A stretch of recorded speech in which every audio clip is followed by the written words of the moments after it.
కవితక్కకు bail లభించడంతో Sirikonda మండల కేంద్రంలోని తెలంగాణ చౌరస్తాలో బీఆర్ఎస్ పార్టీ కార్యకర్తలు, జాగృతి కార్యకర్తలు, అభిమానులు టపాసులు పేల్చి సంబరాలు జరుపుకున్నారు.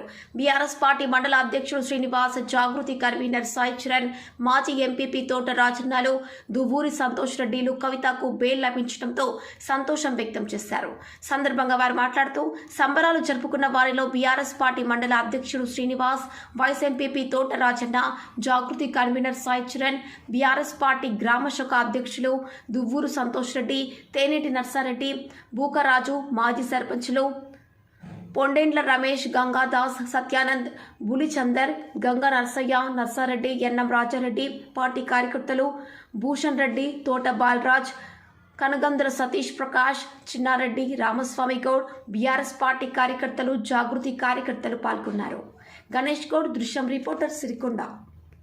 స్థానిక సంస్థల ఎమ్మెల్సీ శ్రీమతి కల్వకుంట్ల కవితక్క గారిని మరి గత కొన్ని రోజుల క్రితము రాజకీయ కక్షతోని కవితక్క గారిని నిజామాబాద్ పార్లమెంటు పరిధిలో ఈ తెలంగాణ రాష్ట్రంలో రాజకీయంగా ఎదుర్కోలేక కవితక్క గారి మీద అక్రమ కేసులు పెట్టి మరి ఈడీ, సిఐడి, సిబిఐ అనుకుంటా ఇన్ని రోజులు దింపిళ్ళు.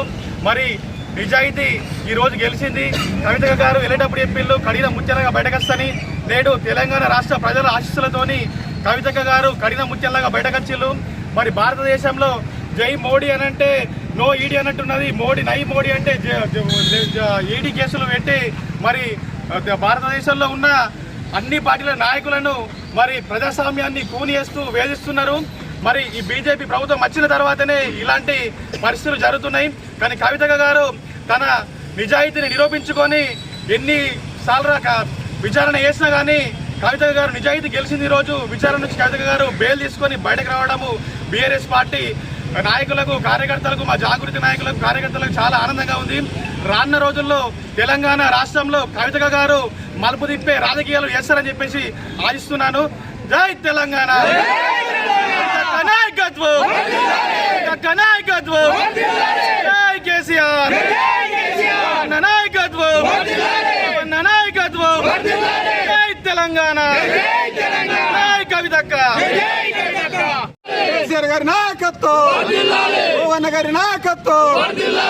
ఈరోజు నిజంగానే 160 రోజులైంది మన కవితక్కని అరెస్ట్ చేసి. అందులో ఏమీ లేదు.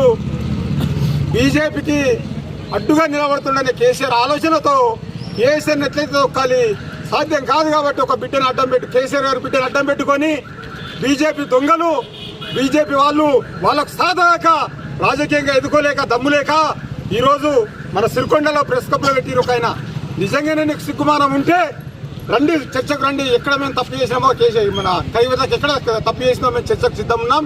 బిడ్డ ఖతర్నాక్, మీ మోడీ నుంచి పడితే గల్లీ దాకా సుగా దేనికైనా సిద్ధమే, దేనికి భయపడేది లేదు, దేన్నైనా ఎదుర్కొంటాం. కవితక్క లెక్క అందరం రాజకీయ కుటుంబాల నుంచి వచ్చిన కవితక్క భయపడలేరు కాబట్టి ఎవరు భయపడరు. ఏ కాంగ్రెస్ వాడు కానీ బీజేపీ వాడు కానీ భయపడే ప్రశ్నే లేదు కాబట్టి దేన్నైనా ఎదుర్కొంటాం. 4 ఏళ్ల దాకా మీరు చేసిన వాగ్దానాలన్నింటినీ ఎండగట్టి మళ్ళీ తొందరలోనే బీఆర్ఎస్ పార్టీ అధికారంలోకి రావడానికి కార్యకర్తలందరూ కష్టపడుతుంది కోరుకుంటాం. జై తెలంగాణ, జై తెలంగాణ, కవితక్క నాయకత్వం, నాయకత్వం, జై తెలంగాణ.